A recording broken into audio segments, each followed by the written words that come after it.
Cinderella, but where Cinderella is the bad guy. Hansel and Gretel, but the witch is nice and secretly sad. Hey guys, what are you doing? Oh, well, it's raining today, so we're trying to come up with fairy tale ideas. Oh, well, don't stop on my account. Go ahead and keep brainstorming. What about... Something sad? No. I got it. We do a fairy tale like Red Riding Hood, yeah? Yeah. And then we make it into like this cop thing, like there's an investigation and the granny and Red Riding Hood and the wolf are all suspects and the cops are trying to figure out what's going on. That sounds interesting. Wait, Chester, that's just Hoodwinked. Aw, man, someone already did that? They did? Yeah, Hoodwinked. It came out around like the early 2000s, when the Shrek fairy tale parody thing was a big deal. I'll go look it up. Wow. Whoa is right. I didn't realize this film had such an interesting history. What should we do? Well, I know what I'm going to do. Oh no, this is Movie Mondays. There have been many fairy tale renditions throughout the years. Fairy tales are constantly being retold and recreated by artists and storytellers alike. You can always work with a fairy tale.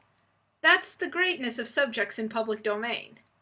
Disney's taken full advantage of this, but it's not the only film company to do so. And if you think I'm referring to DreamWorks and Shrek, then you are, well, not right.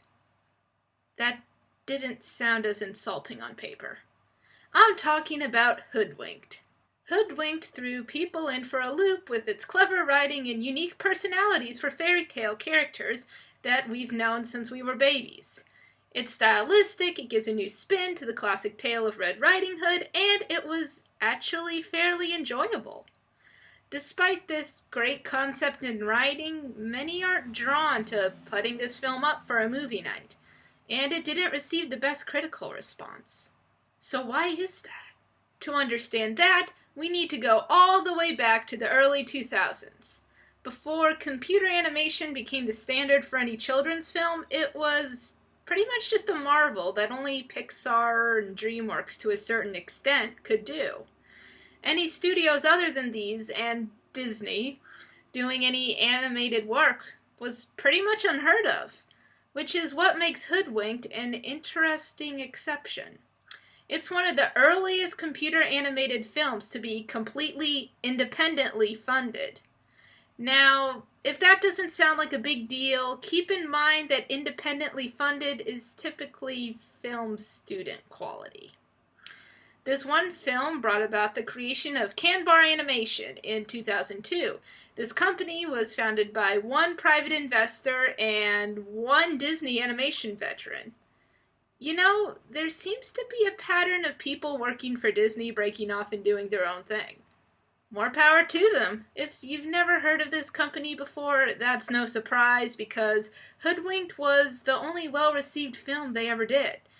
And then they didn't do much after that. So we have this film company that was created specifically to make Hoodwinked. And because it's independent, the creators didn't have a standard budget for an animation company. Hoodwinked was made with less than $8 million.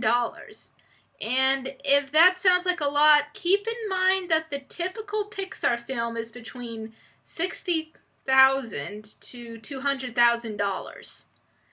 Since Canbar's budget was so small, all of the animation work was done in a company in the Philippines.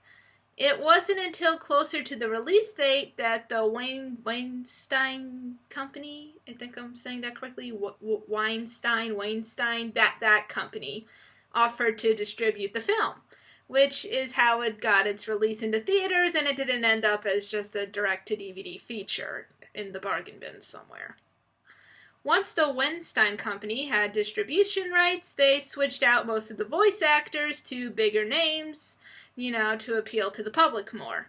This includes people like Anne Hathaway, Patrick Warburton, Jim Belushi, and Glenn Close. Glenn, what are you doing in this, Glenn? I mean, the Granny character's awesome, but my childhood was filled with you killing puppies. Taking out puppies. How did you become this? How did you become this? Overall, the film was a box office hit, raking in 13 times the movie's budget. Then again, with a budget less than $8 million, raking in 13 times the original budget is, well, it's kinda a miracle. Yet, people still tend to forget that this film even exists. And unfortunately, the smaller budget does work against the movie. The overall design of its characters aren't bad, it's more of the movement. The movement is very choppy, and while it works for some characters like the hyper-induced squirrel Twitchy, it's extremely awkward for others who look like they would have benefited more from a fluid movement.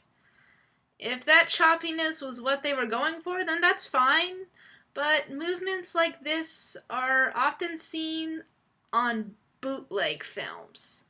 And for people who know a bootleg film just by glancing at it, this film can appear a little bit of a ripoff. Which is kind of a bummer because with better animation, this film could have been something really great.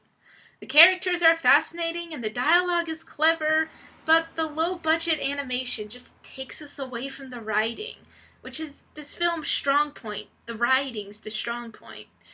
So, if they had the money for better animation, could this film have turned into something more of a classic along the lines of Shrek?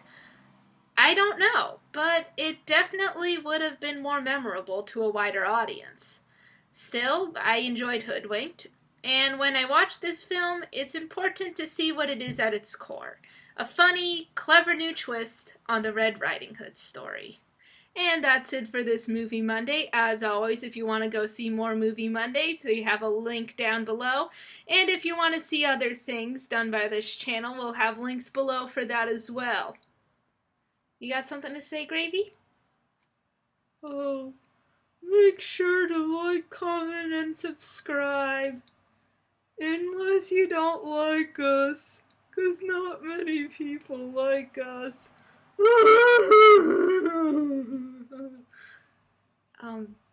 Yeah, just click on the links if you want to and enjoy this stuff.